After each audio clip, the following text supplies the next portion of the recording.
Good to go. Calling the meeting to order, Saturday, March 8th. School committee meeting at the Henry A. Yale School. This is our budget meeting, so this should be a good one. We are planning to get out of here by 11 o'clock, so that is our goal. First up on the agenda is discussion and vote. Oh, sorry. Can I call? Yeah, pledge of allegiance first. Yeah.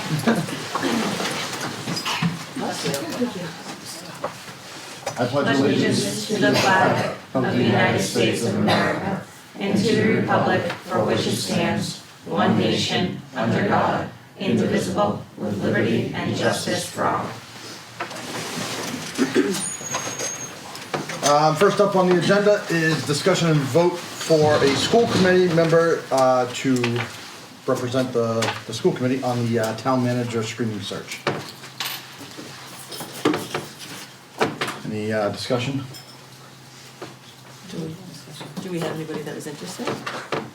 We had two we just people. nominate? Yeah, we can just nominate, but we had two people who were interested. Obviously, Sherry's leaving us. Me and Dan are obviously up for re-election, so we kind of came down to Justine and Audrey. And I guess between you two, anyone want to step up and make the call? Did you guys prepare a speech for us? Prepare a speech. Nominations? I said I would do it. All right, I will nominate Audrey to be the representative for the school committee on the town manager screening committee. Second. All those in favor? Aye. I did. That was easy. No problem. Moving on, discussion on the 2026 school department budget. I will turn this over to Christine and Jen, I guess. Alrighty, thank you guys. So number one, thank you to our packed audience who is here today on a Saturday morning. We appreciate you all coming out. The Saturday budget workshop is something that we did in Norton for a very, very, very long time, and this is definitely the most people we've ever had here. All the years combined. In all the years combined. Post-COVID, we switched to having more frequent discussions at school committee meetings, but this year we switched back to a Saturday budget workshop. We find, and those school committee members who have done this before, that it's a great opportunity for us to have a continuous conversation about the budget in one sitting and kind of get everything together all at once. So Christine and I will be walking everyone through our proposal for this year's budget. And then we have some of our principals and some of our admin team that are here today to also talk about their department and their school budgets. And then we have a few of our principals that are going to be joining us on Wednesday evening instead. So I'm going to start quickly by just kind of going over some of what you have in front of you. There should be handouts, I believe, for the audience as well. What we are proposing this year is a level service budget. I don't need to tell anyone in the room that last year level service was our goal, and unfortunately we ended up with some pretty significant cuts. Pam, do we have any more handouts? Not enough for the room. But if you sit next to a friend and maybe you can share. There's the elementary. That's my second grade teacher kicking in. Revert back. Share with a friend. Last year we had a budget deficit of $3.4 million. So I think for us this year, level services is really what we're hoping for. We are hoping to retain what we currently have as a school community. Level service budget allows us to retain the same level of services and the same level of programs. However, it is a financial increase over the previous year. Our final FY25 budget is $35,535,601. So our proposal for the upcoming school year is a percentage increase of 4.96. I'm actually very happy with this 4.96, considering last year level services for us was at 12%. Christine has worked incredibly hard to get through our budget, to find savings where we have them available. And also this is cohesive of some of our retirements that we have coming up, any that we already know about, as well as any resignations that have already come forward. We are looking at most positions to be reinstated with other staff members or with new staff members hired at a lower rate. So this will allow for some savings. A 4.96% increase is a total of $1,762,630, which would bring our FY26 budget request to $37,298,231. Also on this first page is something that we try to pull out for you each year. We talk about mandated education, those things that we don't have a lot of flexibility on because of things that are mandated by student IEP. Also, things like our ELL program and homeless transportation, all of those things are included under mandated services. The district has very little flexibility or control over any of these costs. So that is something that I think is really important for us to share with you all each year. As you can see, the mandated education budget currently in FY25 is about $14,500,000. The request for next year is $15,183,868 with an increase of $617,000. That is an increase of 4%, and it's an increase on the overall budget of 1.74. General education includes everything else. That includes all of our central office costs and needs, our technology, athletics, transportation for all of our students in town, utilities, facilities, all of these other things are all included under that general education. So it's really general education and operations. That total this year is just under 21 million, and our request for next year is 22,114,363, which is an increase of 1.145 million. Increase in the cost center is 5.46, which is an overall increase to the budget of 3.2. Is there any questions on this page first? Okay. One of the things that I think is helpful to kind of show, because it seems challenging sometimes to wrap our head around, how do you get a $1.7 million increase? How does that number come up? And so what we try to do is to show people how those numbers kind of come to fruition. So what we do is we start with the final budget appropriation from FY25, and then we go through a set of scenarios here. The first thing we do is we look at our increase in salaries due to contractual costs. That's everyone's salary. So it's my salary, it is our custodial union, our teachers and paraprofessional union, our administrative assistants, anyone that maybe works in one of our offices. Those are the increases in salaries due to contractual obligations. And as you can see, that is the large majority of the increase for this upcoming year. As I think almost everyone in this room also knows, we are still in negotiations with our teacher and paraprofessional unit, and we are just starting negotiations with our administrative assistant unit on Monday. So those are unknowns for us at this time. So this number is based on our best projection of what those final numbers will be. As you can see this year, we are going to have a decrease in our out-of-district costs due to an increase in circuit breaker, as well as a decrease in our special education transportation. That doesn't happen very often, so we want to take those wins when we can get them. So that's exciting to see. The mandated increases to special education programming, those are increases to our programs here within our schools. That has nothing to do with sending students to out-of-district placements or transporting them. Those are simply things that we need here to meet the needs of our students in district.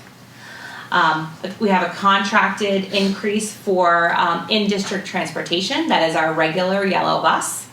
And then we actually have decreases to our supplies, testing, and materials, as well as our operations and management costs.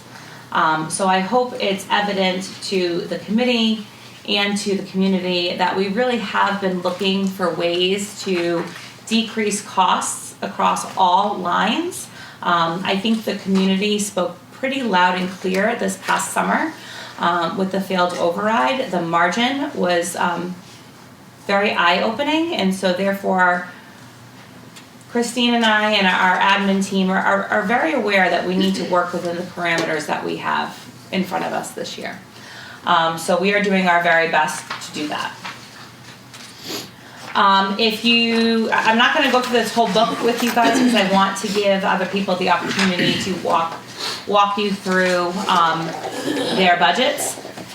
If the next page is the mandated education budget, and you can see the costs over several years. You can see our FY23 actuals, our FY24 actuals, what we have budgeted for this current year, and then what our proposals are for FY26. And at the bottom of this graph, actually it's the second line up from the bottom, you'll see a line that says circuit breaker aid.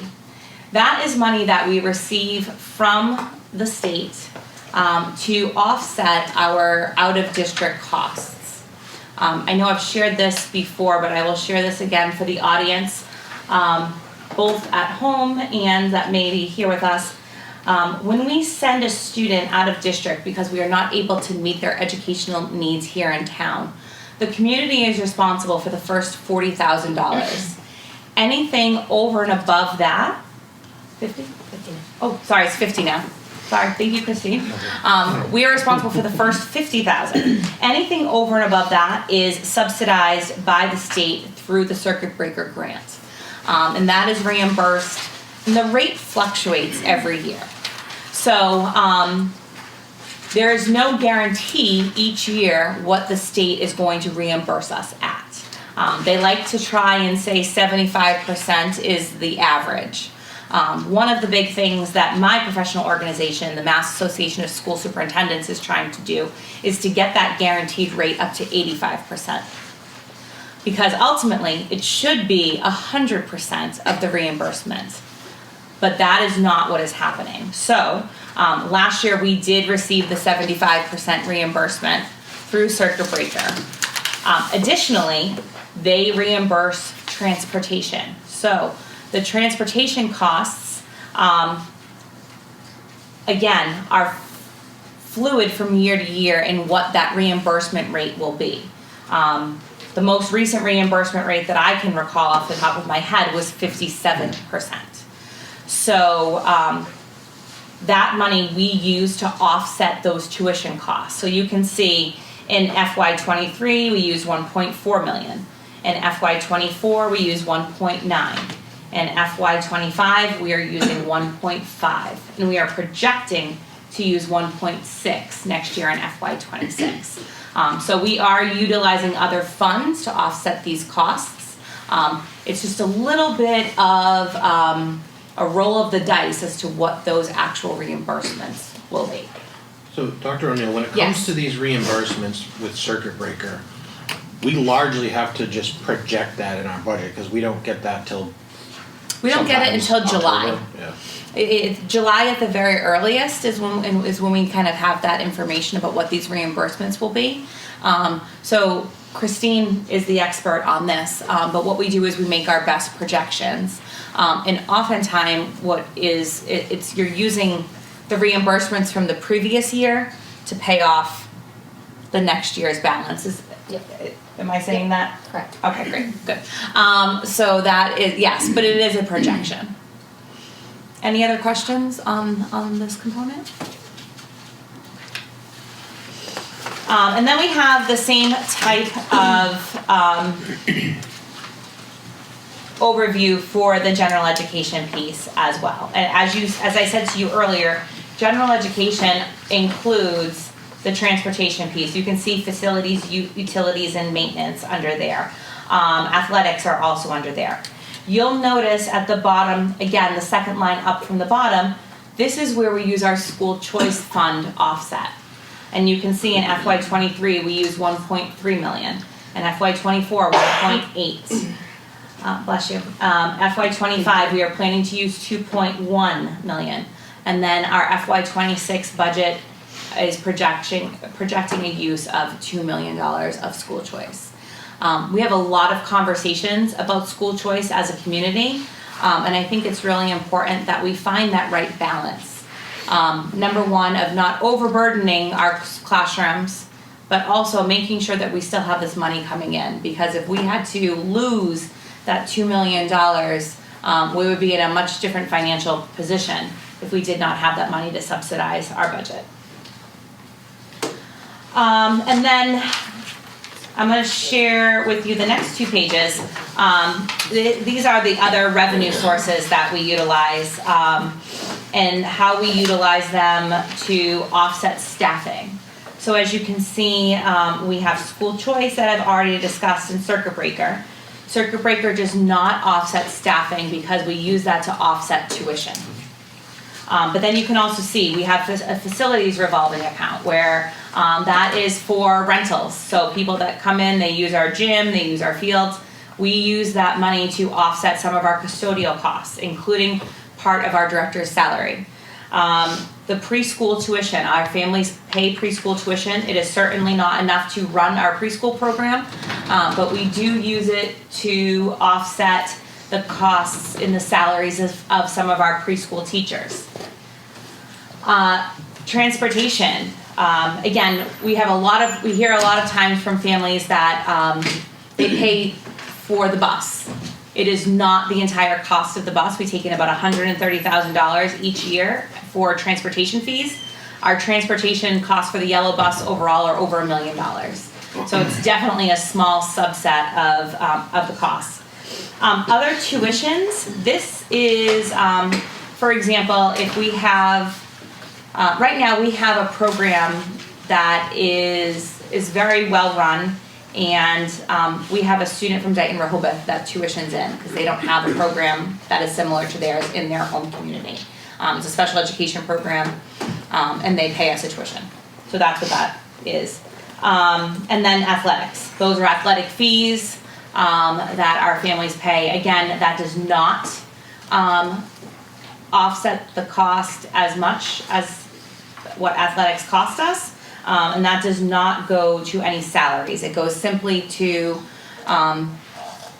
coach stipends, transportation for getting to and from games, field usage, uniforms, all of those other things that goes along with athletics.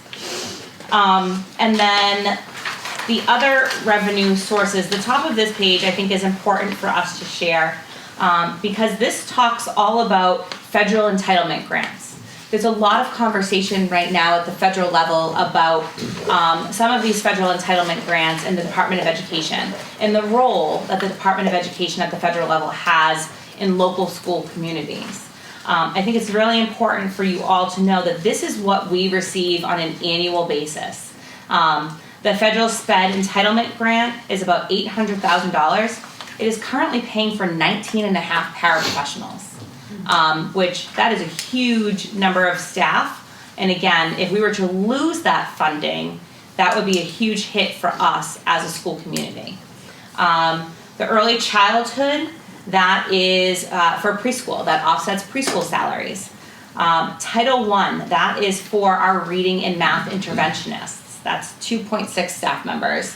And then Title IIA, that is all of the money that we dedicate to staff professional development. We do not have staff professional development anywhere else in our budget. It only comes from that federal entitlement grant. Title III, that is to support English language learners. And then Title IV is student support and enrichment, and we use a lot of that for our SEL work. So those are some things that could not be done without those federal dollars. And then last, I just want to walk you guys through some school choice numbers before I move on and kind of open it up a little bit. As you can see, we have school choice numbers from 2019 through 2025 and the funds that we've received. As you can see, we started off $780,000. This is a great amount of money to be taking in.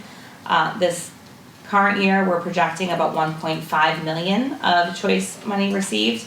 and that's what we've also expended over the years. And then these are our school choice enrollment numbers. So as you can see, those numbers were pretty steadily climbing, 141, 187. Last year, we cut down on kind of the open enrollment that we had going on to be a little bit more strategic in the number of students that we were going to place. We did not take any new school choice enrollment in kindergarten through grade 6, unless they were already a school choice family, or it was a Norton staff member that had a child that they wanted to choice in.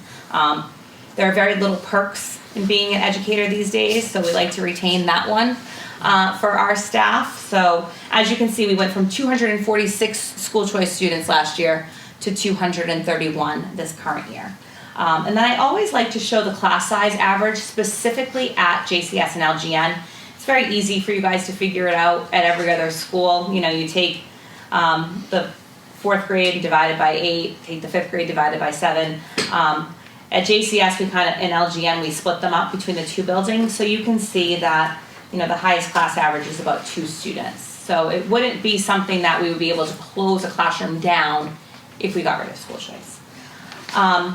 So the next thing I want to share with the committee is the overview that you have. It's this page here. It says the central office budget report. So this central office, and then I'm going to let my team go through theirs for you briefly. The central office budget report is anything that comes under my office. So my salary, my administrators, their salaries, anyone that works in central office. So Pam, our HR, payroll, accounts payable, all of those things are there. Anything that comes along with office expenses or travel. And then also things such as our technicians. So you guys all see Nick and Paul and John. They are vital to keeping things going every day. We are required to have a district physician on call should we need someone. Those are all in there. So if there's any questions about anything that comes under this central office budget, as you guys can see, it's pretty straight salary.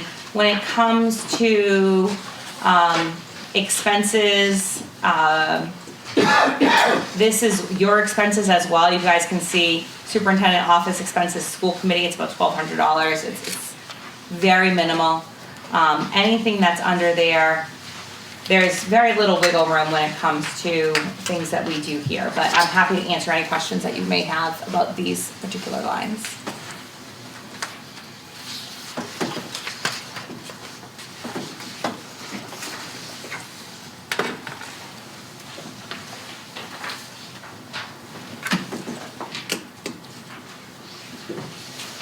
I don't have any question on the lines. Can we go back just real quick? Yes, of course. It was my understanding that if something was to happen with federal funding, in terms of like shutting down the Department of Education, so I don't know if this is true or not, if you've heard anything in your circles, but any of the entitlement grants and sped offsets and all that stuff was going to be transferred to Health and Human Services. So therefore, we wouldn't actually lose funding. You haven't heard anything?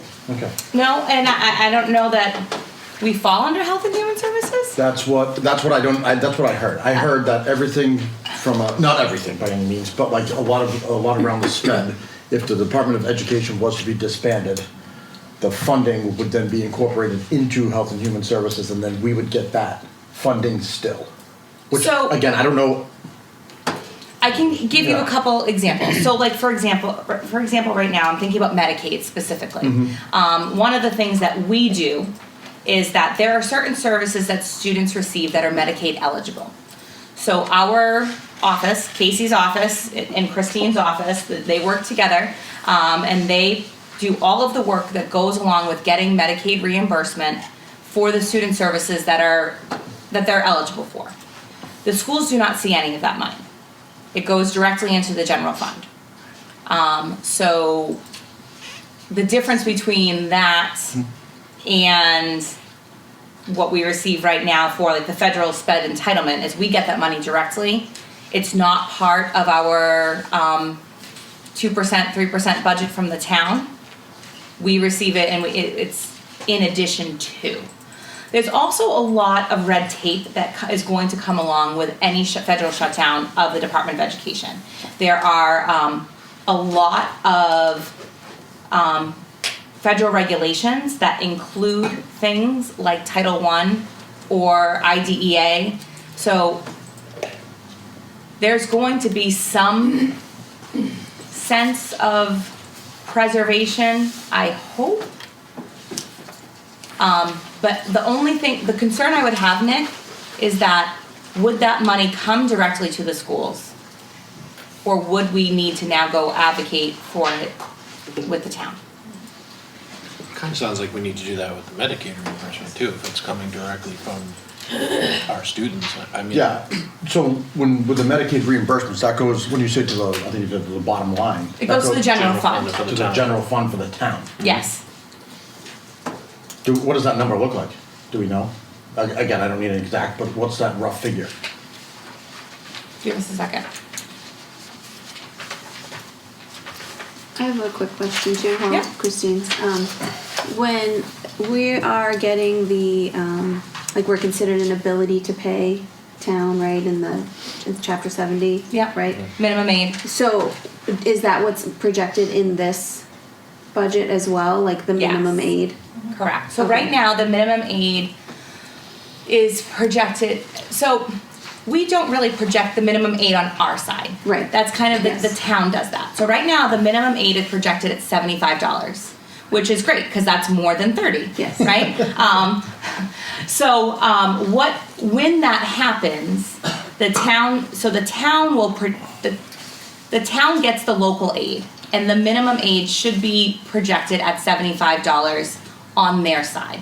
For us, that's the revenue, where we just project the expenses. Okay. So, we are hopeful that we will get that $75 per student, and honestly, I would really love to see more. Last year, we got $104 per student, which was really great. And again, we won't know that until after town meeting, which, we probably won't know until July, which is why we went back at fall town meeting and asked for the difference between what was Yeah. projected and what we received. Yeah. So that's not So taken into that's not on our side. That's not taken into consideration here. No, Okay. it's just Yes, expenses. Got it. Okay. Yeah. So give us, we'll Yeah. keep going and we'll get you guys the Medicaid number. Last year it was 113,000. So that goes to the general town. It goes to the general fund, correct. So it becomes part of our receipts. Got it. All right. So, I'm gonna just go in the order that I have. So I'm gonna let Wade talk next about facilities, and we'll go from there. Hello, everybody. You're just gonna have to speak up a little bit. Sorry, I'm still fighting my cold. As far as facilities is concerned, this year here, there's not a huge increase. Facilities has the luxury of having a revolving account, which actually saves our regular budget every year. So Christine does a wonderful job on moving the money around as she needs to move it. As you all know, I think facilities is an easy one to explain because it hits all of us. The cost of living, the price increases of labor. I think everything that has hit you at home, if you've been to Home Depot recently, you've noticed prices have increased. Trying to find products since 2020, just trying to get products has been a lot harder to find here. For me in the facilities department, I think when you look at the overall numbers, considering that we're running 5 buildings and we upkeep them, I'm incredibly proud of how we upkeep our buildings. I think the town people should also be very proud of where our buildings are at. We open them pretty much 375 now. Our buildings do not shut down at all. We're open every holiday. We're open throughout the nights. We're open during the summers. We're hosting camps, enrichment programs, summer school, athletics. There's just always something going on in our buildings. So our buildings don't shut down. Energy cost, we're all seeing on the news how high that has gone. So I think overall our increase has been pretty modest. We tend to do, I believe, a lot with very little in our department.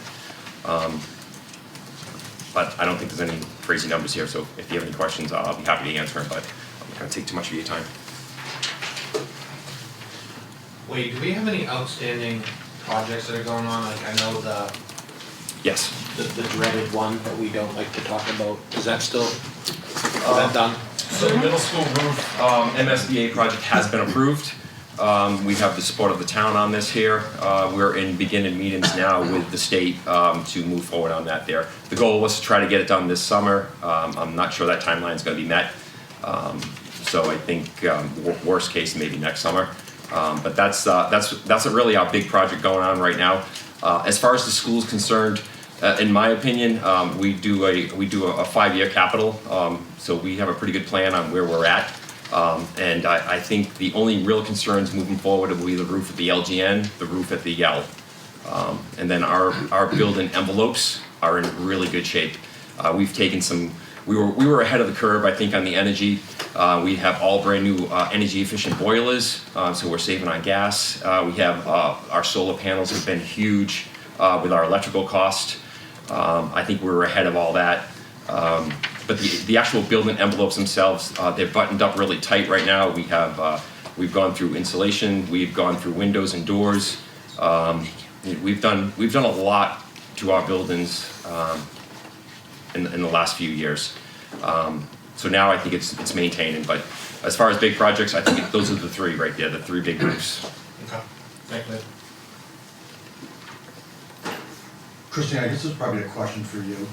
Obviously, we have a tentative agreement with the custodian union.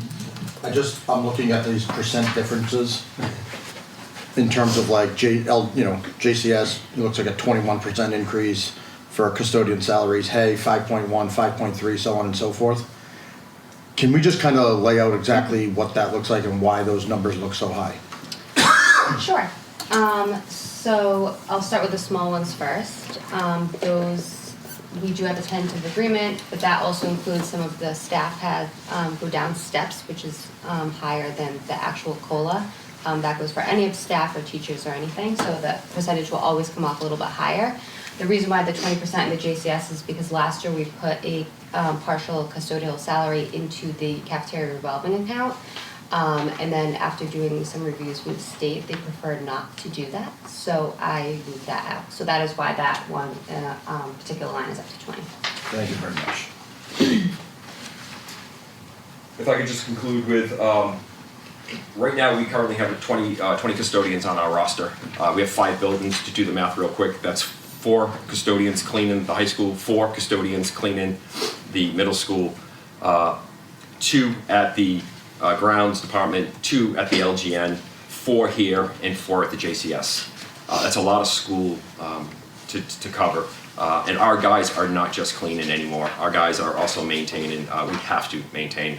So anytime that we can do something ourselves, we've been doing the work ourselves. So I'm incredibly proud of our 20-man staff.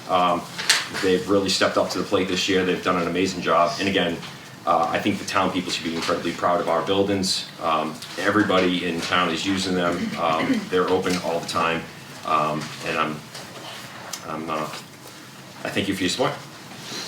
So, well, I don't know if this is Wade or maybe Christine, what does our rentals look like? I mean, how many nights a week are we having folks on During the winter fields? months, obviously, basketball or inside our gyms. But during the spring, the fall, and the summer, the turf fields have been getting used pretty heavily. So we, NEFC's been out there just about every night for the last couple of weeks using the turf fields. High school sports, spring sports is about to start up, so we'll be sharing the turf fields with third-party rentals, high school sports, as well as our Norton youth baseball, softball, as well as No, that's it, those three. Thanks. And wait, I'm not trying to cherry pick here, but I just kind of looking at a few things. Can you just kind of explain, I think it's, the building contract labor at the JCS is up 178%. Can you just kind of give us a reason on why that's going up so much? I think I'll let Christine answer that one. Sure. I can answer it. So JCS has whiteboards, and they are extremely old and extremely marked up, which makes it really difficult for the teachers to be able to write on them, to use them for instructional purposes. So what we were hoping to do is be able to go over and refinish those. So that is something that's there. We put it into the budget. However, we know that we can take it out and put it into facilities if we needed to, or do them in smaller chunks over time. There is also one there for the high school that you'll notice. I think it's on the back page under equipment materials. That is the scoreboard in the gym. I don't know, I think it's maybe original. We can no longer get the bulbs for it. So Aaron is actually actively looking into some sponsorships to see if we can find some people that will help us replace that cost. But those are the two big items on there, and ultimately we can take them out and try to go about it another way. So. And then Christine, can you just explain the general fund? Is that just an overall area that we can pick money from for whatever thing we may need? See down the bottom. where Yeah, it's sorry, equipment yeah, and then yeah. general fund. Just up Those are district 135,000. wise. That's what I'm assuming. I just want to make sure. So those are Yeah. just so the way that it works is these are all different lines. So in order to pull these departments together for you guys, so you could see like all of the facilities in one place, it comes from the maintenance of equipment and it comes from the general fund. So those are totals, right? Yeah, and so the reason why that says that is really we're doing an update with our software to help be a little more compatible with the town. So me and Donna made the description so it said general fund to help with Marianne and James, just so that when we give them reports monthly. So that that's really like has the nothing to main- do with. That's the main budget. Yeah, so that's why that description looks that Yeah, way. it's almost like a total line down at the bottom. Yeah, just housekeeping. Oh, okay, that makes Yeah. sense. And did everybody down the end hear Christine on the Medicaid with what that number was? Yes. Okay, just want to make sure. Thank you, Wade. Anybody else have questions for Wade? No. All right, Thanks, Wade. Casey, Thanks, Wade. you're up.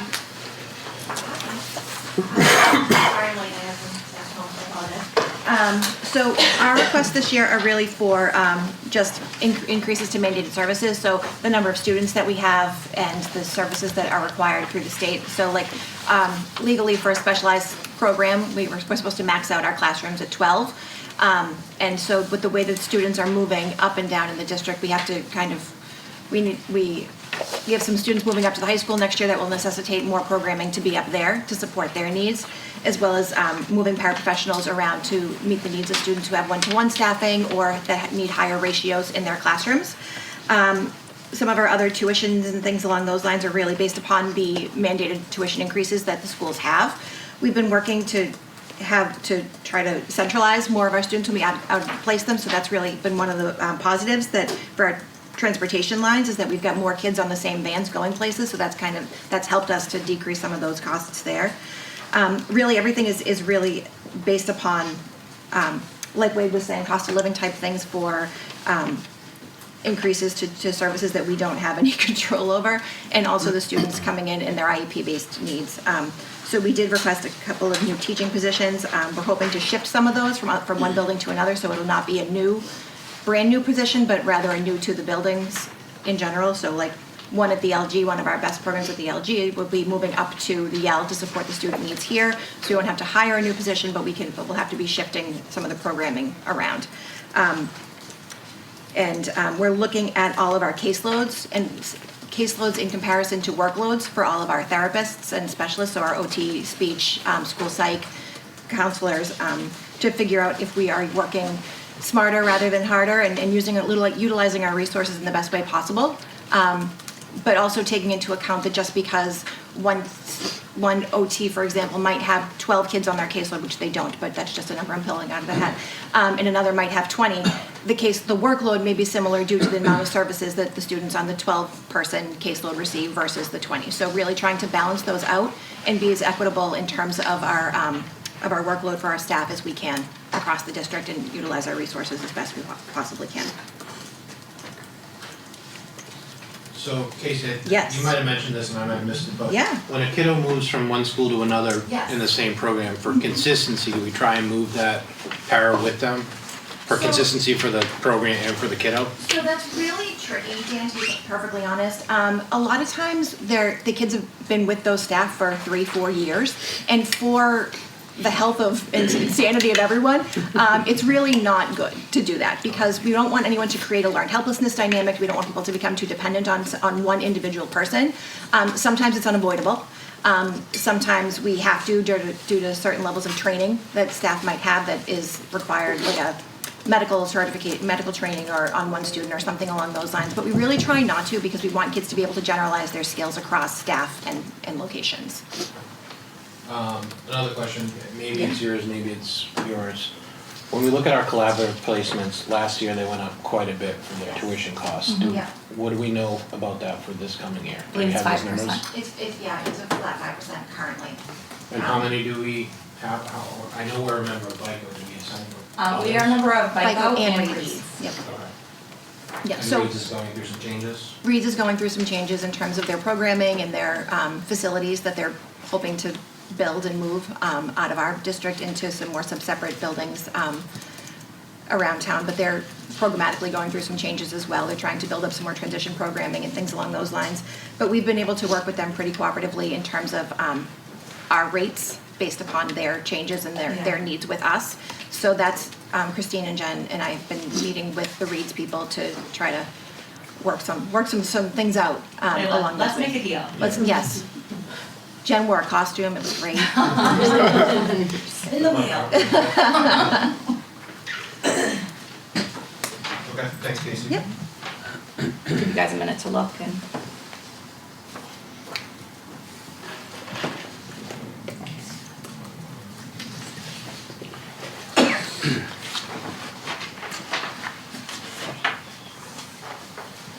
Jen, is there a reason why, we always know we're gonna need substitutes, is there a reason why we zero it out? I believe that in the sped line, we moved them more into the general line. Christine and I always try, so there's a couple different things, and this is sometimes why you might see some increases too. We try every year not to be as reliant on things like school choice or facilities revolving or any of these other things. So we always try to move some things, like Christine talked about that custodian that we moved out of the cafeteria revolving back into the budget. We always try to do those things a little bit here and there and do it so it's not like a big, huge chunk, but do 10,000 here or 5,000 there. So we're not so reliant on these other funds that we have there. But I believe the substitutes themselves are under the building lines. Correct, Christine? Yeah, most of the time that, sometimes we separate them out. There's actually fewer substitute for sped, honestly. So sometimes we'll put them in the, just the regular. So they kinda go, I guess, so why we would see a difference is they're generally in the general line. Yeah, And then Yeah. just a most of the time. Accounting, Yeah. okay. Yep. And then adjustment counts are at the JCS, it's up like $31,000, 34%. Is there a reason why that's that high? I think I can answer that. I think it's because we have a long-term sub for this year. And next year, that won't be the case. It'll be a full-time position. So that's my understanding, but Christine, correct me if I'm wrong.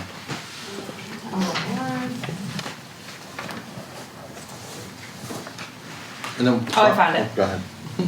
Yeah, I would say that's probably Yeah, accurate. so, yes, we So- budgeted someone that was previous, Who's gonna come compared back? to last. Yeah.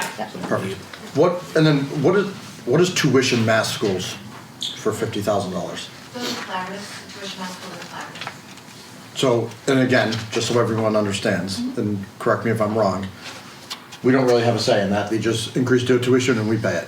Yes. Yep. And also, Southeast of Miami. we're not, this is not like tuition to go to Thean. Correct. This just to like say what everyone's No, it's- thinking. it's This true. is not tuition to go to a private like a private high school. Like this is a tuition for a student on a IEP to go to a school that is meeting their needs. And now, would the collaboratives in schools like that, where they could just increase their tuition by 15, 20%, whatever, they're a little more. We have no control. We have no control whatsoever. Correct. And it was a couple of years ago. 14%. It was 14%, Right. and I was gonna say I feel like the three of you were on the committee at that time, and Joe was still here. It was 15%, and then the following year was 6, Yeah. for a total of 20% over 2 years for those schools. So having 5, much more manageable. And I think the flip side of that is we have no control over the tuition. We're also legally obligated with that child's IEP to find them the services they need. So it's really just Yeah, and we Give want to them make one sure that check. our students are getting what they Absolutely. need, and we make every effort to make sure that we can do that here within our school community, but it is not always possible. So, all right, Brian. Hi, everybody. You see 'em. So for the Office of Teaching and Learning, we really try to fulfill 2 major roles. So the first 2, in order in your packet, the first one is professional development. And I want to just be clear that these are contractual obligations. So for instance, if we have teachers taking classes at colleges and universities, this has been part of the collective bargaining and the teaching, and that really accounts for a fair amount of that money. This is as well for tuition reimbursement, because we always want our educators to take additional courses so they can become even better at what they do. And then membership in the district office for professional organizations, again, to help us be our best to support all of our students and teachers. The second section really focuses on all the curriculum work that we've done over the last couple of years. So the main drivers here are payments, for instance, to interreading, for example, and in the past with Stepping Stones and with Mid-School Math and Amplify and all of the curriculum upgrades that we've had over the last few years are really driven by these lines. So that is really where most of those come from, as well as, for instance, the algebra books in the middle school and in the high school, as well as the science program at the middle school as well. Additionally, if you go into the next phase, which is the instructional supplies, these again are all educational materials and programs that support our students and our teachers in their learning. So these include things like ST Math and Lexia and other programs that we use for our students to support their learning along the way. And really the last area is testing materials. So as we're a district that likes to use data to make decisions, and we want to make sure that we assess our students 3 times a year, and our teachers are regularly looking at that data and driving instruction based upon that data, we use STAR for kids in grades K through 10, and that is really a big line item budget driver. I will say the Office of Teaching and Learning budget has been fairly consistent. We've tried to be be advocates for what our students need, but also try to be mindful of the larger fiscal context. I also just want to mention that this is the first place where you really see the utilization of school choice. Because if you take a look here, just in the text line, you see text LGN SC, text JCS SC. That's school choice. So if you turn to the second page, you see instructional supplies, and then you see instructional supplies for all but 5 buildings with the SC next to them. So you can see that while in FY24 we used the budget for instructional supplies in FY25, and then we are proposing in FY26 to use school choice. So this we don't use school choice when it comes to our special education department. We really don't use school choice when it comes to facilities because we have the facilities revolver. This is where you start to see the role of school choice in the budget itself. And I want to just kind of revisit history a little bit with the work you did last year when we absolutely needed new curriculum. You were able to work with our vendors in a much tighter budget season, hopefully, than this year. So I think that's why we see some of these numbers, level off a little bit because you worked so hard last year. We kept kind of saying, we got to go back to the vendor, and you were able to do that. So it's good to see some of these numbers not really jumping quite a bit because we were able to lock in good contracts under your leadership to do that. So. Well, thank you. And just as a preview, we will be looking to potentially upgrade the middle school science curriculum, not this budget cycle, but next year. So our current vendor, our current program, they are sunsetting the program. So like we've done throughout the process, we will be open with the vendor about what the fiscal context is, and we will be advocates for the district to be prudent financial stewards for the work that we're going to do. So, Jen, just so we're reading this right, Yep. when you see like instructional supplies, LGN, JCS, whatever, and then it says SC after it, the budget request isn't necessarily coming from the town, it's coming from No, school it's choice. coming. Yes, we are anticipating using school choice. Correct. So when you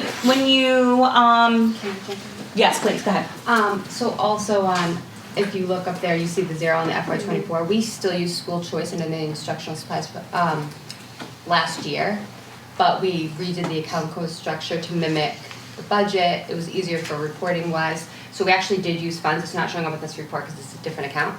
Got it, But okay. so I don't want it to seem as though we only spent, say, $1,600 of the budget for instructional supplies for LGN, but we really did use it for school choice as well. Got it. Yeah, and so we put it all together for you guys so that way like you could see all of Brian's lines at one time. Karen's gonna go next, you'll see all of her lines at one time. The principals have theirs sprinkled throughout. But the school choice budget, as Christine said, really mimics the general budget. And we just are, very fortunate to have that funding. So, any The way questions? you guys have done this is so much easier. Yeah, this is So probably one of the this is better like- years. Yeah. This is fantastic. Yeah, it really is. So at the end of the day, Brian's saving us, So it makes way more sense. so at the end of the day here, Brian's saving us 5.64%. Yeah. Good job, Brian.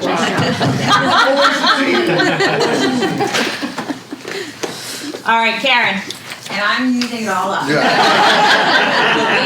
And some, That's why she's the last page. we're technology department always knows how to spend money, I guess.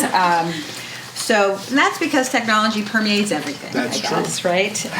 So we cover just about everything, right? Network, the infrastructure, we have hardware, software.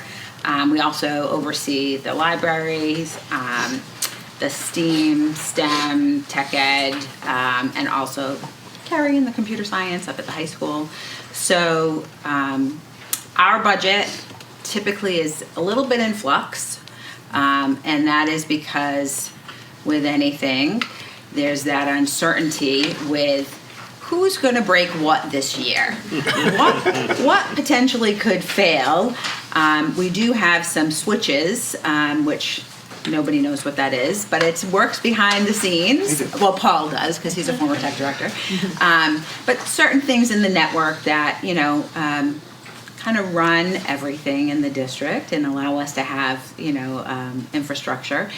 And, those are things that we don't budget for year after year. That's a huge capital project that we would go to the town for. So we can't anticipate, is what I'm saying, some of the things that could potentially go wrong. We try to build in some funds, and typically we build in repair costs. We build in because as Jen said, we do have 3 other members of the technology department, 2 technicians and our network administrator. We basically fully repair all student devices in-house, and that is one person who takes care of that, which is incredible. So our budget for parts actually went up this year because we anticipated that we were going to have to repair, and I look at Vinnie Hayward because it's his building and those middle school kiddos that are breaking our stuff more often. Well, might be a long day for Vinny today, so. But anyway, so, that's a part of it, right, is that we can't anticipate what's happening. We have the littles, who are using devices, and we might break a screen, and so, so we have some budget buffer for materials and supplies. Also, we don't necessarily know in the state of, with the economy, just costs. Sometimes over time, the technology prices come down. But sometimes there's uncertainty if there are increased taxes on things. So, we would love to say that technology lasts 10 years. That's not always the case. We have extended our life cycle on goods that we use. We used to have a cycle of about 3 years or so for our staff devices. We've kind of stretched that to more of like a 5 or 6 year cycle. So there are some I believe a 50 to 70 device I kind of built in for a lease or a purchase for staff devices. Our elementary and middle school grade, pre-K to 8 devices. We did a pilot this year for Chromebooks for some staff, and that's going pretty well. Just because we had a 5-year replacement. Those were some laptops that we have batteries, we have some failures that are happening. So anyway, so we take care of hardware, we take care of software. We did cut quite a bit of software last year. So the software increases that we have, primarily we have cybersecurity. That was a huge increase, and that is the majority of our budget increase for the software line, just because, we're a target, and we were, unfortunately, we needed to beef up our network and our infrastructure in that particular area because, again, we're a small department, so we don't have the luxury of having someone who can be a dedicated cybersecurity person. So being able to kind of outsource that, with the software. So that is primarily when you look at the budget numbers, that is basically it. We also have, if you're kind of going down the list here, we have increases in, some materials. We have consumables in our tech ed or consumables in our STEAM labs. So I do, buy materials for them every summer that we get shipped out, and then throughout the course of the year, I support the buildings in that regard and the curriculum. So in the big scheme of things, we also, Christine and I laugh about software. They call it an uplift, which is basically a price increase, and it's a 3 to 5% every year. They say you can anticipate an uplift in the charge. It's crazy, but that is, yeah. Well, pay more. We're just gonna uplift. Well, when we can only anticipate a 3% increase from the town, yet software companies are telling us we can anticipate a 3 to 5% increase in costs, and this is not, this is software that we depend on. This is the operational software that our business office uses. This is the student information system. This is what our teachers are using on a daily basis, our curriculum software. These are non-negotiables. This is how we run our business of school, right? It's just a part of doing business. So we do get a lot of grants. I do, and over the last, 10, 12 years that I've been here, we have gotten E-rate funds that pay 50% of our internet bills every year. So that has been a plus, so that has saved us funding. But if you have any questions for me, the majority of my budget is truly school choice. School choice has been the sole provider for funds for the technology department. We would not be where we are without school choice funds. We are a one-to-one district because of school choice funds. We are able to provide sixth grade students and ninth grade students with a device when they enter the middle school and when they enter the high school because of school choice funds. We are able to provide devices for our, iPads for our first kindergarten, first grade, and preschool students as needed, because of school choice funds. So we have very little. It's our networking line that comes from the from the town budget. That is basically it.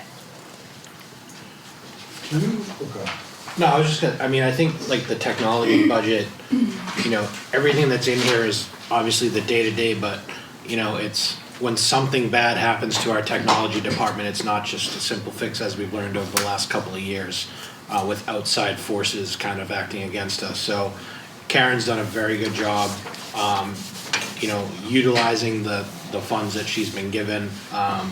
You kind of think back to a few years back where if we weren't one-to-one, when our kiddos weren't in school, that, there was districts that you had to go and get a packet of paperwork for your kid to work on when you left home. So I think Karen has consistently done a very good job with, trying to get these devices, stretching the life, and then unfortunately, out of Karen's control is these outside events. So, but she's also done a very good job mitigating those as well. Can you just give us a highlight on, like, we don't need a total number by any means, but like, what do the kids get per grade level for devices? How do faculty and staff factor into that? I guess, what is, a kid at JCS gets X, Y, and Z, do they get a Chromebook that they bring home, so on and so forth, and move all the way up through the high school? Sure. So we're completely one-to-one in the district. So that means every student has the ability to use a device on their own, and that's primarily to support teaching and learning, right?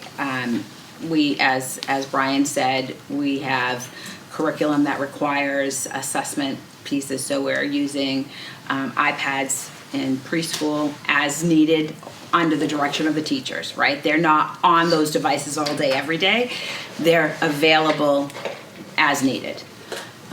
Our kindergarten and our first grade also have iPads available. When they move to second grade is when they have Chromebooks available, and they're on carts in the classroom. Again, they don't go home in second and third grade. They're available for use in the classroom, and that is primarily for STAR testing. When they get here at the Yale, we have fourth and fifth grade also using Chromebooks, and they are on carts in the classrooms, and again, under the direction of the teacher. Some of the classrooms, will ask if they can have the students take the devices home, and that is under the direction of the teacher. But all students do have a device available to them. It is when we get to the middle school that they actually take them home, and from sixth grade up through the high school. I don't think we have many students at the middle school actually that don't take a device. The high school is when they might choose to have what we call a BYOD. And again, that is very, very limited. But the BYOD is when they bring their own device. So they might have a laptop that they prefer to use than the Chromebook. And that could just be because of screen size or operating system or whatever. But sixth grade, what happens is we either purchase or lease to own those devices. Leasing has worked really well for us because that is a managed, it's basically an amount or a figure that we can manage, and that's set, for 3 years, or in the case of the high school for 4 years. Then we take those devices, because Chromebooks, I hate to say this, but they're reasonably disposable devices. We take them and rotate them down. So when we get to the 8th grade student, they go up to the high school and they get a new device in 9th grade that lasts for 4 years. We take that 8th grade device and we move it down to 3rd grade or 4th grade or 5th grade on the carts. So we have some of the Chromebooks that the 3rd, 4th, or 2nd through 5th grade are using. They're pretty old. You know, we try to rotate them out, so they're, you know, the keyboards are decent and the screens are decent, but they're definitely recycled. Does that answer your question? Yeah. Can we, and I probably would kick this back to Brian maybe, and possibly the principals. Like, I'll just say K through 3. So K and 1, you have iPads for every single student. 2nd and 3rd grade, you have a Chromebook for every single student. If we're using them limitedly, why do we have one for every single student? Why? And I'm going to show my age a little bit here, but it used to be cool when we were in elementary school to have the TV on the rolling cart, and it used to go, you know, hey, science needed it for this, for some, you know, program, and then it moved over and it got shared between units and teachers and so on and so forth.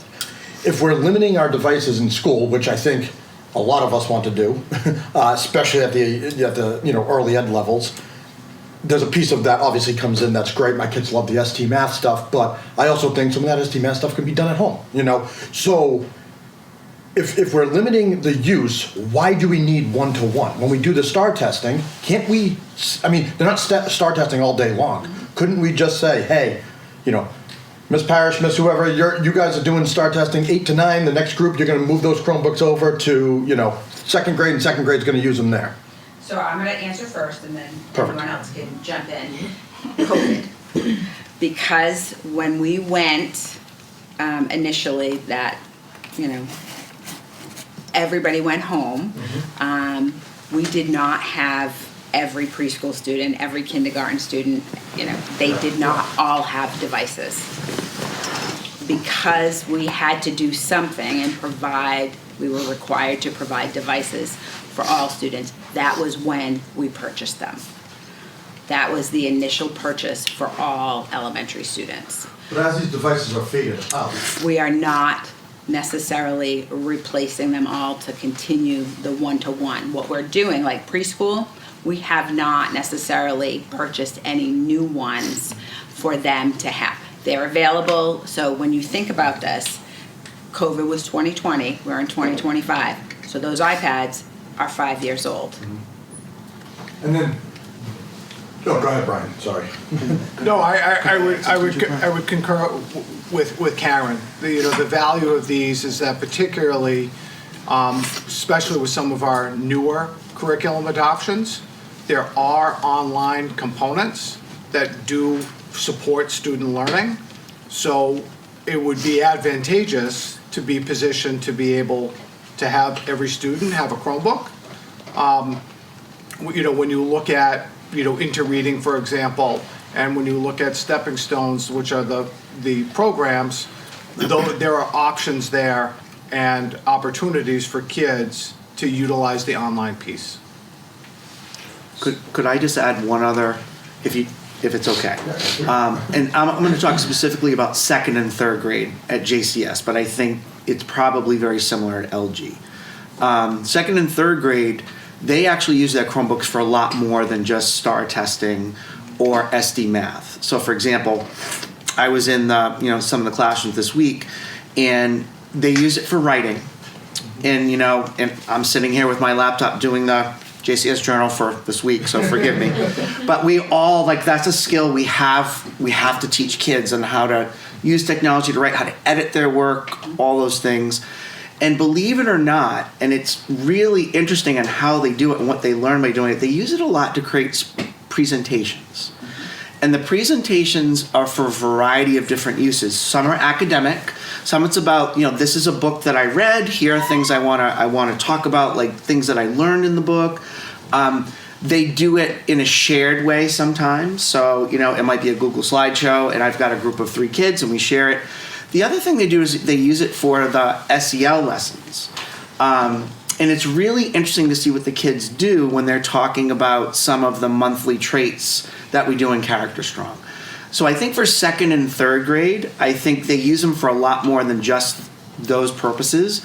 I think pre-K, K, and 1, I would agree with Karen that we probably don't necessarily need to replace those for one-to-one. We can share them and we can be more strategic. And then the last thing I would say, and I know that this is not a reason necessarily to buy technology, but it is a reality, is we have MCAS. that, every third grader has to test, and we can't necessarily rotate that because it really shuts down portions of the building because, kids are testing for a couple hours. We don't want K1 and 2 to be, have to be quiet and being careful over multiple days for the kids, rotating the special schedules, all that. So I would just add that from a principal's perspective for second and third grade. And I'm sure Marty's kids in fourth and fifth grade are probably doing more amazing things with the Chromebook, particularly in ELA. And I actually think, just to jump on with the testing component, is that oftentimes the curriculum materials, like Brian was mentioning, like Into Reading or Stepping Stones, they mimic the way that MCAS looks in some of their own assessments. So that way when kids are seeing it for the first time, they're actually not seeing it for the first time because it looks just like the unit test they took last week. And also, typing, they have to type full paragraphs and written responses to prompts. And so getting them comfortable on a device is really important as well. But I agree, I think that the PK to 1 is probably something that, because we certainly can't afford to buy brand new, 300 brand new iPads. So we'll have to probably see how that goes over time. And then obviously as we get into, middle school, high school, I think Dan just kind of said like the way of the world, if you will. They kind of have to have one, I would assume. Have we ever looked at if they had their own device, or would we ever try to ask families to potentially pay for devices? So the concern that I have with that, and we have talked about this, is bringing them on the network. And because,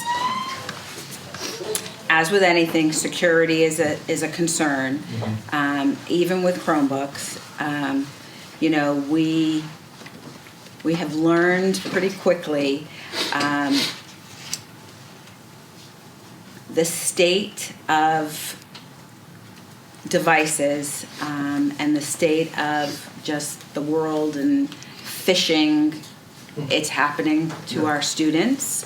Our staff, you can get fooled pretty easily. And if you have your own device and you're bringing it on our network, when we allow students in the BYOD, we limit what they have accessible to them. So they don't necessarily love that. So that's an encouraging way for them to use like a Chromebook or use like the high school does have in their library some desktop computers. My fear is that if we were to require students to do BYOD, just the management of that would be Difficult. very challenging for our small department. And then what about teachers, staff in terms of devices? That I would say the same thing. If we provide the device?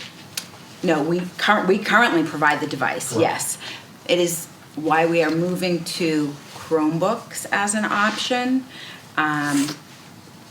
They are a little bit cheaper, but we are also looking at, everything's in the cloud, and can we get away with using maybe a higher quality Chromebook, not like the student level Chromebook, a higher quality Chromebook for teachers that is just a little bit cheaper. And let's just say I'm hired as a 9th grade teacher, I come in, I get a Chromebook. Yep. Do I keep that Chromebook, and typically it just kind of goes until the end of life, we try to repair it as needed, whatever, and then when it runs out, we buy a new one? And it's the same thing, we do like a lease to own for the most part. I'm sure and I'm not saying our kiddos aren't safe, but our staff members are probably a little more cautious with their devices than Yes. some kiddos. Yes. That we're going to extend that life. For the most part, I mean, we've had some interesting. And yes, I see staff members here. We've had some interesting situations with staff members and devices, but accidents happen and we deal with them. But for the most part, staff are very, very responsible with devices, and it's usually not an issue at all. And their whole lives are on there. Yeah. Everything we do. And I mean, the nature of things, let's be honest, like, we are requiring them to be able to do their job, so we need to provide them with a device. Well, I mean, think back to end of last year, you know, like, Oh my God, we couldn't function for yeah, days. the network wasn't working at the school, so they were able to not really miss a Yeah. beat and work from home and Yeah. get their grades done, because Of course. I remember one particular high schooler kept checking because Yeah. grades are supposed to be done. Okay, so anything else for Karen? No, I don't think so. All right, and thinking about time, I'm gonna move right into the school stuff here. So as you guys can see in your packet, there are these great, adorable, school-based oversights. And then each of the school line budgets are in the budget book as well. So I'm actually gonna ask Mr. Hayward to start and review the middle school budget with you, and then we'll go from there. Okay, well, my interaction with the budget process is a lot different during times of surplus versus scarcity, which has been many, many years now. Used to be a very robust process where teachers would meet with their department heads prior to them being cut. And every request that we had to be tied directly to either a school improvement goal or how it would improve our MCAS scores. Haven't done that in the past few years because I'm respectful of teachers' time and I don't want to put them through an exercise that's going to ultimately end in the same result of more cuts. For the most part, I've tried to, over lines that I have control of, much of what's on these budget pages related to the middle school don't necessarily fall into my direct control. There's actually a very small amount of lines. But I've tried to look reflectively at what was spent in the prior years, make cuts or reductions where I could. And for the most part, I've just tried to make actionable and execute the budget realities that have been foisted upon myself as the principal in order to, get it all, find silver linings where we can.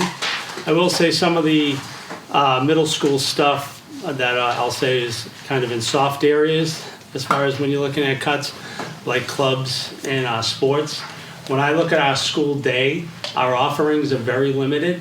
We've cut, in my time, 11 years, we've cut health, we've cut language and specials, we've cut the dean of students, we've cut additional math and ELA time at the middle school, languages, band and chorus, art, potentially STEAM, as we're coming into that. So when I look at our school day offerings, they're not that much. But when I look at a student experience throughout the course of the day, what really is making us vibrant and exceptional at this time are our clubs and our sports. I mean, those are the things that I say, okay, we're better than most. If I had a meeting with Massasoit League principals the other day where I say, okay, we're excelling, we're ahead of the curve. So those soft areas, and things like that, I'll talk to Jen in central office about what I think is, sometimes it's not always cost, a lot of numbers being thrown around here, a lot of times it's value. What's the value of the money you're spending, not simply the cost? So I try to explain to them value of everything that's on the budget line, and obviously cost and how it fits within the 5 schools and the various departments is, the tough decisions that are made. But I can answer any questions that you have about particular lines, or I'll try to. Man, can you just give us, I'm probably gonna ask this question to all the principals, so you're the guinea pig, I guess first. That's why I made him go first. When you guys, central office is like, all right, we're gonna have budgets for next year. What is like the mindset from a principal standpoint of like, do you get a committee together? Do you kind of just be like, all right, what do we need? What are our wants? How do we do this? Like, I would just think from a school committee standpoint, it's like, what is the insight of how do you actually go about this, knowing the limited funding we essentially do have, and call it whatever, 95% of your budgets is tied up in salaries. How do you kind of get to that point of, all right, this is absolutely non-negotiable. We absolutely have to do this. To this is a need and or this is a want, and how do you prioritize those? Well, obviously we start with all of our non-negotiables. I have to teach math, English, social studies, science. Those are non-negotiables. Then we have the special ed and our programming there. And then we get into soft areas. well, do we have to have art? Are we required by contract or by law to have these things? And those become areas where we say, well, that's where the knife might have to go. Or like I just mentioned with clubs and sports and so on. Under surplus times or typical times, you would involve teachers and everything. Typically, especially I'll say the last 4 to 5 years between COVID, I spent much of May figuring out how the heck I'm going to open up the school and meet all the contractual prep times for teachers, those type of things for paras and teachers, teach all of the core classes, you know, and I'm trying to figure out how to put that into an operational master schedule for 600 students, 550 students. So, yeah, that's usually, it's a very busy month of May and June trying to figure that out, and last year into July and August. Ideally, again, you have department heads. You're meeting with departments. They're putting together their vision of what they would need to, you know, best teach the students and, you know, be able to do certain labs and have access. And they're kind of prioritizing that, then submitting that to me as the principal, and then we go up. And again, all those things tied back to a school improvement goal or how it's going to increase assessment scores. I'm respectful of our teachers' time. I did not do that to them. I have not done that in the past 2 cycles because I'm not going to have them get together with the obvious reality that there's going to be cuts with that. We know what we need. We need quality materials. We need staffing. We need programs. I mean, we need programs.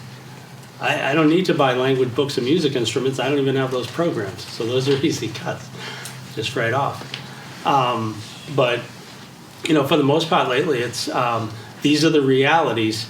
How can we do this in the best way possible? And that's where I try to figure out the master schedule. And then prioritize and, again, explain value versus cost. The cost of something could be, hey, that's really cheap, but it gives you no value, so why even spend a penny? So I really try to look at what's the value of stuff.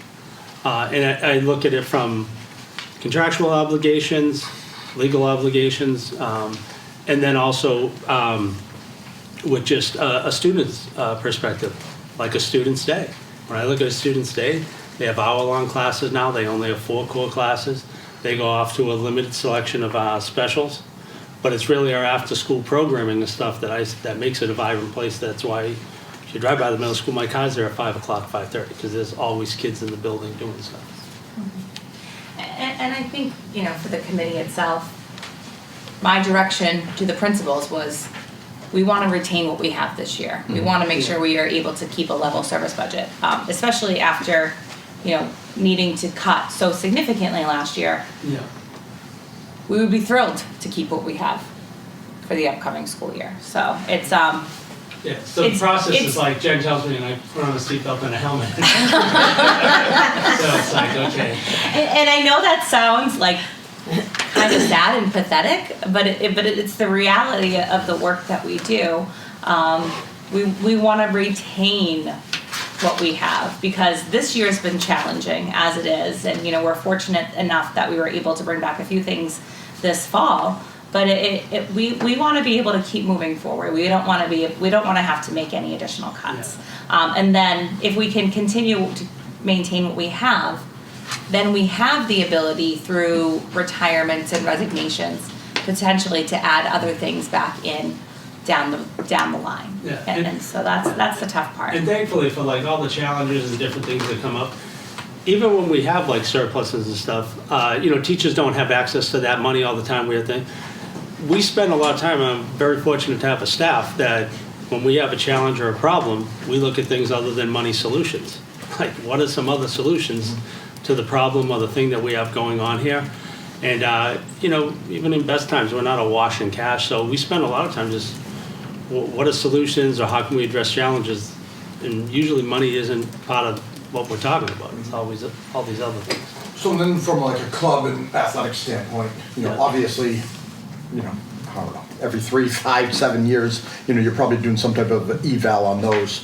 Like, how do you guys decide on, hey, I'm making these things up, obviously, but, you know, the recycling club is a big thing right now, and we have 25 kids in it, you know, but the crochet club has only got 5. You know, like, how do you balance that, and, like, what's that process? Yeah, oftentimes it's student interest or staff want to share some type of a passion. We have a lot of people that just do pilot clubs, and they just pilot a club, teachers aren't getting paid, but they'll just do it and they'll collect membership and prove to me that there's an interest in the club. We've had the Spanish Dance Club, Retro Movies Club, Retro Video Game Club, a Crochet Club this year. We have all different things that kind of come on, and then they kind of catch fire, and then we try to work through the contract to get them in. We have contract proposals right now being discussed to kind of streamline that process, so it can be more responsive to student interest for the most part, or just if, you know, I have a staff member with a particular skill or something that they want to share, how can we turn that into a club? We've had clubs evolve. We used to have a math team that evolved into the drone club. It's like an evolution. How do you get from here to there? But so those change a lot. But the process is a bit cumbersome because of the contract and the specificity of how we do that. So we're looking to streamline that right now. Great. So I just have a question. This year's budget, this includes the middle school, like keeping what we have brought back? Yes. Mid-year last year? Yeah, so this includes keeping, well, you guys know we weren't able to find a music teacher, so we have Mr. Dufresne from the Yale going over and doing music with sixth graders that he worked with last year and hoping we'll be able to continue to build that club. But it includes art, it includes, and the elementary budgets as well, includes the positions that we brought back in the fall. So the reading interventionist, the math interventionist, art, it includes all the teacher leadership roles, yes. So that 320,000 whatever is already included in all of this. Perfect. So I just want to point out then, with saying that and bringing back some of the things that were cut so drastically last year, the work that all of you have put in to get us to an increase of 4.96 is like a miracle. Yeah. I just really want to point that out for people because there's not many times in my 9 years, and you can attest to it as well, that we see, you know, the amount of savings that you guys have come up with. So I just really think it's important to acknowledge all of our admin here today, the couple of principals that aren't here, the amount of work that you have put into this, the way that it's been presented, the way that you guys are doing this today is just, it really is unbelievable that you have come in at under 5%. I was pretty excited when we got to that number. I know that we were asked at the joint meeting to come in with a 3% budget, which, no, that's not how we do things here.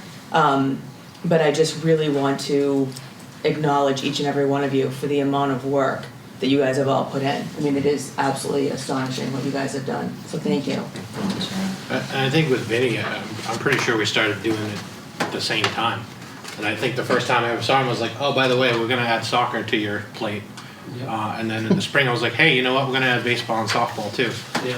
And just seeing the evolution of middle school, because to Vinny's point, it's lean within the walls, but when you get outside the walls, it's a very dynamic. And, you know, I remember, you know, coaching that, helping coach that soccer team, and there was kids out there watching their friends, and there was, you know, 45 kids that showed up for tryouts. It was a phenomenal program, and cross country too. You know, when that was added the following year, it becomes a mini community event once you go outside the walls. So, you know, kudos to keeping going what you can outside the walls, and then adding more programs. And I still think, unfortunately, I'd like to say there's room to add more, but we can't keep stretching ourselves thin outside the walls. Any other questions for Mr. Hayward? No. Thanks, Vinny. Thanks. All right, Marty G, you're up. I don't think I have much more to say than what Vinny said. We basically, the lines that you see there are 95% salary, so there's really not much that we really play with or do anything with. We haven't added anything. We've cut in the last few years, and we have class sizes that are 27, 28 in fifth grade, and we have class sizes that are, for fourth graders, 24 and 25. So it's we're making it work, and would have been nice to continue to have ESSER funds to help support the learning that I don't like to say learning loss that went on during COVID, but definitely the reading and math support that our kids need would be phenomenal to have back. But we piece it together and make it work the best way we possibly can. I think it's important for the committee and the public to know that Mr. Gagan did request an additional fifth grade teacher for the upcoming year just because of the class size. That is not currently in this budget, so that is an unfunded request. But I do think it's important for us to note, there's actually a page of unfunded requests within the budget book. We were able to get through it for a couple years because we had like a smaller group that was coming, that's currently the 6th grade at Norton Middle School. But those numbers have risen again, so I think it's important for people to know that that is out there. Jen, just to go off of that a little bit, Yep. obviously, if we have larger classes at the, K through 5, obviously, we know our kindergarten class right now is smaller than it has been in years past. Would that be an ability for next year to like possibly take a 1st grade teacher, move them to 5th grade to balance out so we're not having 28, 29 and we're trying to stay with that, call it 22, 23? Potentially, yeah. Okay. So we actually, we cut a kindergarten position last year. And so therefore, we may need to move that 1st grade somewhere else. We may need to move that 1st grade down to kindergarten, depending on what those numbers look like. We actually are just opening the kindergarten registration process. So we always do look at those things, and the principals are really good about looking at their sizes within their own building to see, do we need to move 1 grade level over here? That's always something that we're looking at. Yes, Nick?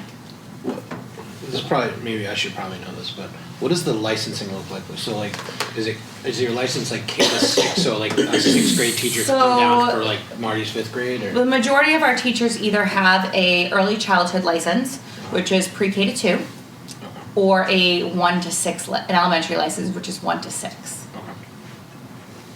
So hypothetically, from a licensing standpoint, not that doesn't probably happen, but a 1st grade teacher could easily move up to 5th or 6th grade. Correct. Got it. I mean, I wouldn't recommend it. I'm not sure I use the word easily. But theoretically, it's allowed. How about legally? Legally, it's allowed. Legally, sure. And That Jen, could be a big difference. This probably is a discussion for another day, and you can just say it just like that. I know we were talking about, obviously, the reading at the elementary school levels and trying to get those, more of our kids can read at a grade level basis or whatever. And I know you and Brian were working on what does that look like, coaching standpoint, how does that all kind of tie in? Have we gotten anywhere on what we're looking at? And again, like I said, We are going to have some staff changes next year, so we are looking at how that will impact our flexibility. So, not yet. Perfect. Cool. Any other questions for Marty? Paul? Mr. Barrett? Sure. So obviously I'm new to Norton this year, so the process is a little bit different than what I was involved in Smithfield in the past. However, to build on what both Vinny and Marty said in terms of getting teacher participation and voice, we did it a couple of different ways, and I believe that Tom Higgins did it very similarly. Preschool, obviously, we're the only school that has an early childhood program. And so Mrs. Blackburn worked with her preschool staff to talk about preschool needs, what they think they need for next year, based on what they know, based on referrals that have come in. They work with Casey on that as well. And so the preschool budget requests were Mrs. Blackburn with her staff in cooperation with Casey. So that is a little bit different for us. What we did, and I know that JCS did something similar to this in the past, I tweaked it a little bit just based on what my prior experience is, and I'll hold it up, not that you can read it, but each grade level submitted a list of requests, and we did priorities, like essentially have to have, nice to have, pie in the sky, right, exactly. And so that's what we use to generate that very small percentage of the budget that's not salaries in terms of what grade levels need, and they work together on that. And then I looked at it, talked to them. Special educators work with Casey and our team chairs on what their needs are. And then in terms of staffing, and Jen made a great point about Marty's request.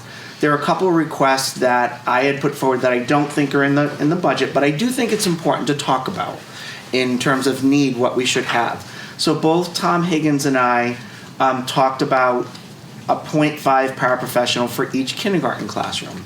And here's the reasoning why.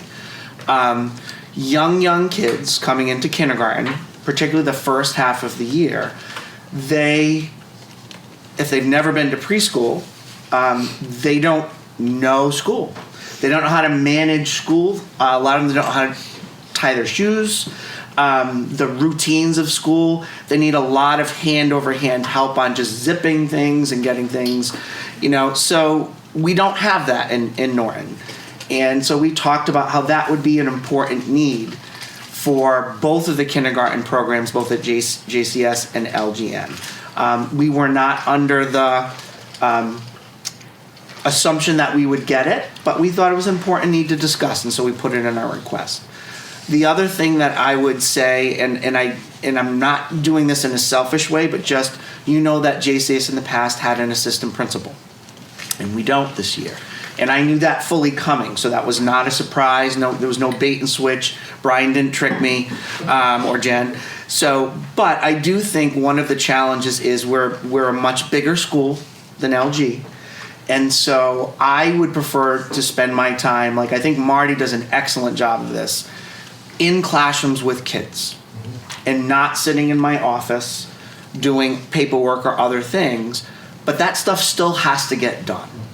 And so what I had put in the budget was for not an assistant principal, but a lower level, dean of students type position to help with some of the things. For example, I'm in the cafeteria for 2.5 hours a day during lunches.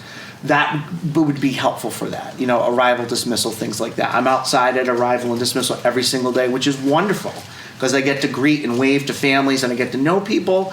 I don't want to give that up, but it'd be nice also to have somebody on the bus side to do those types of things. So I just wanted to let you know those are things that I think are important going forward to continue having those conversations, but I wasn't under the illusion that we would be able to do that this year. So that was essentially our process. There's one other thing I would like to just mention. I know that, and I really appreciate the district looking at schedules. And that JCS has the latest schedule of all the schools. One of the challenges that brings up is we have a very difficult time getting substitutes. Because if you're a parent and you have children at any of the other schools, you can't stay to 3:50 at JCS. Because you've got to get home for your other kids. And I will say there is an impact to not getting substitutes. And I would be remiss if I didn't bring that up. When we don't have enough substitutes, and it happens often, we have to pull people to cover classes. And the people that we pull and we try and rotate it so that we're not depending on Mrs. Farley's here. And she's an excellent sport, but we shouldn't punish people for being competent and for being team players, right? We should spread that. But we have to pull special educators. We have to pull interventionists. We have to pull paraprofessionals. We have to pull principals. And that is a real impact because then if Mrs. Farley is subbing for half a day or Mrs. Ferrucci, I've got to pull her to do something, the kids that they normally work with and the services that they provide, which are incredibly important, we've got to figure out a way to make that up. So I just wanted to throw that out there. I don't think it's just a JCS problem. I know Marty and I were talking, he has a similar challenge at his school, but I think our school is unique because of the schedule. So I just wanted to throw that out there in terms of budgeting just overall. Thank you. Any other questions for the principals? No. Jen, I want to say thank you too, because I think this is, I think Sherry said earlier, it's all listed. We can see exactly what's going on. We can kind of run this now and compare and contrast and determine kind of where we need to go in the future. Obviously, having the wants and needs we've had before. But line item by school has been extremely helpful. Just kind of laying out exactly where, where there is some potential to possibly grow or slice back and kind of go from there. So. Yep. Great job on that. Dr. Dolman and Mr. Higgins will be at our Wednesday evening meeting to do the same thing for you guys. They were unfortunately unable to join us this morning. The only other thing I just want to kind of talk through with you guys is this unfunded requests sheet. As you know, we mentioned a few things here. The kindergarten assistants, you see there's a reading interventionist there for the Yale School. We've been looking to add a library media specialist to the middle school for years and years and years. Digital media specialist, a return of one of those positions, and then the night custodian. As Mr. Lazat said, we have a huge amount of buildings and we are down. So none of these are included in our budget, but as I said last year, it doesn't mean they're not needs. So we want to make sure that we're including them for you as a committee and for the other boards in town so that they can see this is not a budget where we put all of our wants and wishes into it. That this is, there are things in here that we are not funding. And then the last page of this packet that we're sharing with you. Jen, can I ask one quick question? Yes, please. Refresh my memory if you have the number of years. I want to say this is going back to when Vinny started with me and him 10 years ago. This library media specialist at the middle school, has that been on there for 10 years? Yes, yes it has.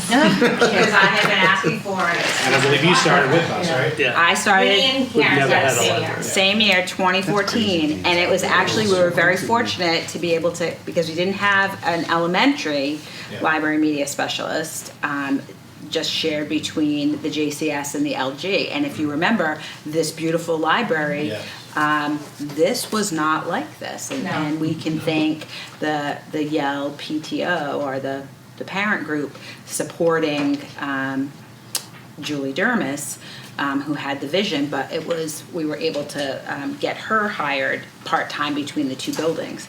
But it makes absolutely no sense that we have one person covering 3 buildings, then we have no one at the middle school, and then the high school. I like the vigor with which you answered that question. I appreciate it. It just, I was trying to remember. so Dan, and I just say this because I'm just passionate about this, because our kids deserve better. That's why I wanted It's to put so- it out there, it's been 10 years. You asked me, Dan, where do we stand on AI? Yeah. Library media specialists, library media teachers are at the forefront of artificial intelligence. They are who is helping our classroom teachers, along with our digital learning specialists, along with our STEM teachers or computer science. They're the ones who are able to help students determine what is authentic and real and misinformation. And unfortunately, our middle school students, who are so easily steered in the wrong direction, do not have access to that. I think it's an important time for those kids at those ages, right? They're getting ready to go to high school. The pressure on these kids nowadays is so different. Like when my kids were in elementary school, it was us parents. Yes. I worked in this library. I worked at JCS library, like on a regular schedule. It was us parents that were the ones in the libraries. So people, I think, maybe the newer generation doesn't realize how it was. My kids were only 21 and 18. It's not like that's a long time ago, right? And that it was all parents doing it. So we have come a long way, but I think it's so important for the middle school at their ages and the way that the world is using technology so much, for them not to have that is a real disservice to that age group. Going into high school and trying to prepare for college or whatever the next steps may be for them. And this, this is probably a far-fetched question, but obviously we cut the dean of students at the middle school. Is there a way to combine those two roles potentially? Where our schools, we cut the dean. I'm not saying obviously very valuable to what we're trying to do, but is there a way that we can also cross those jobs? That if we were to figure out, hey, we have $100,000 for a position here, let's get it to the middle school. Is there, would that be something that would be possible? Yeah, shared, hey, you have, I know, but you have the dean of students role, but again, and I'm not saying we haven't put on more on Ronnie and Vinny, by cutting that role, but we've absorbed that. Our schools are still running, we're still open, kids are still, thriving in and out of the classroom, if you will. Is there a way to also maybe make 30% of that job a media specialist and to help out at the libraries and stuff like that? Again, we obviously understand that the request, but there's different levels. What Karen's talking about, media specialist, someone with special training, certification, going to delve into that AI stuff. The best of times, what we've had is a consistent volunteer to allow book lending. Book lending as a function of a library is great and it's important. But it's far different than library media specialists. Yes. They're two different things. So could a dean possibly make themselves available so we have consistent ability to taken, books, once per week, 6th grade, this is your hour where we do the exchange of books.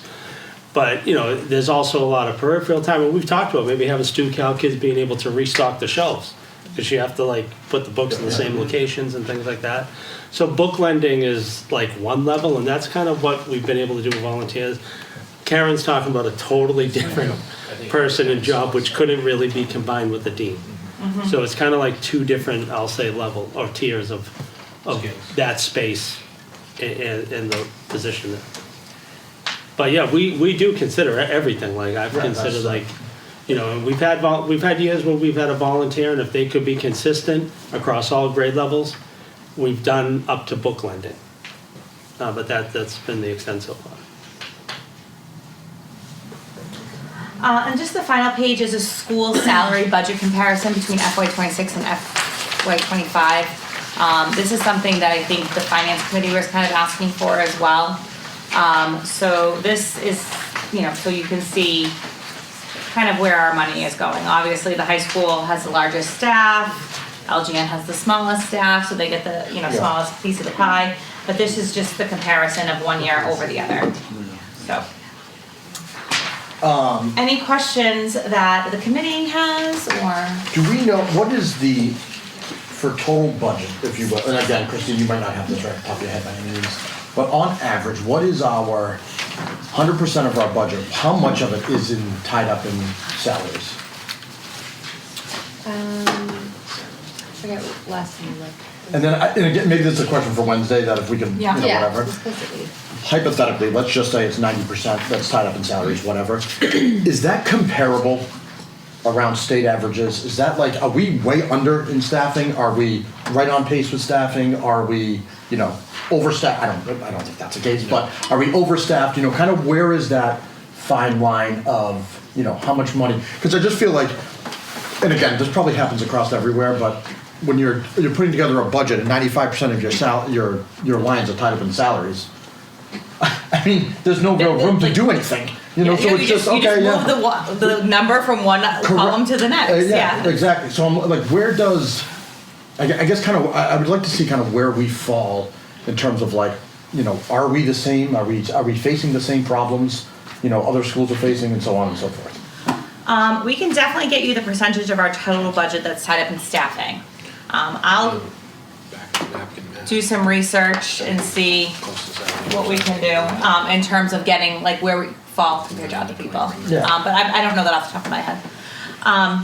So my recommendation for the committee would be on Wednesday evening to approve the budget at 4.96, which is our level services for this year. If there's any questions or changes that you would like to see, we can certainly make those between now and then. Christine and I will, present on Wednesday evening because it's our budget hearing.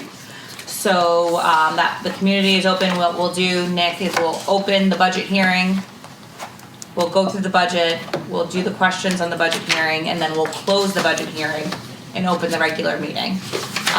So that's just a process thing for us. But if there are any changes that the committee would like to see between now and Wednesday evening, just let us know and we can certainly do that. I want to make something clear that I think I've made clear for 9-10 years. The budget we vote on is, for lack of a better term, largely symbolic. We, as elected members of the school committee, doing what's best for all of our students, put forth what we think is the best budget for our schools and our students. Then it goes through the process, goes to the town manager, goes to the finance committee, and they give us a recommendation. That recommendation is what we present at town meeting. That is, what is presented at town meeting is the number that's recommended by all those involved. As members of this community, someone could very well say, I would like to make the school budget changes. However, the money's gotta come from somewhere. So there's always this discussion of living within our means. When we get the number that town hall says, this is, whether that's 3%, 4%, we always live within our means every year. So the vote we will take on Thursday is what is best for Norton Public Schools. Sorry, Wednesday. And it's really up to the people at town meeting, if they would like to see a change and they would like to have an increase. The caveat is, you gotta take it from somewhere else to give it to the schools. Every year that I've been here, Mrs. Cohen and, some of the newer members, every year, the number we vote on changes and more than likely goes down. I think maybe one year it might have slightly gone up. Slightly meaning like 0.7%. So we do what is best for who we are elected to serve, which is essentially the students. So this number will change. This was our initial proposal. This number is down from what we got 3-4 weeks ago. So the school and Dr. O'Neill and her staff have done a tremendous job bringing this number down. Every year the number comes down. So that in mind, what we vote on, again, is symbolic of what we feel is our needs. Every year it starts at level services, so. But thank you to Dr. O'Neill and your staff for, this has probably in my 10 years been one of the easier ones to follow along and it's clearly laid out. Thank you. And thanks for my team for giving up a Saturday morning. It's very much appreciated. Any other things, questions, concerns, comments? No. Good to go? Entertain a motion to adjourn? So moved. Second. All those in favor? Aye. Thanks, everyone.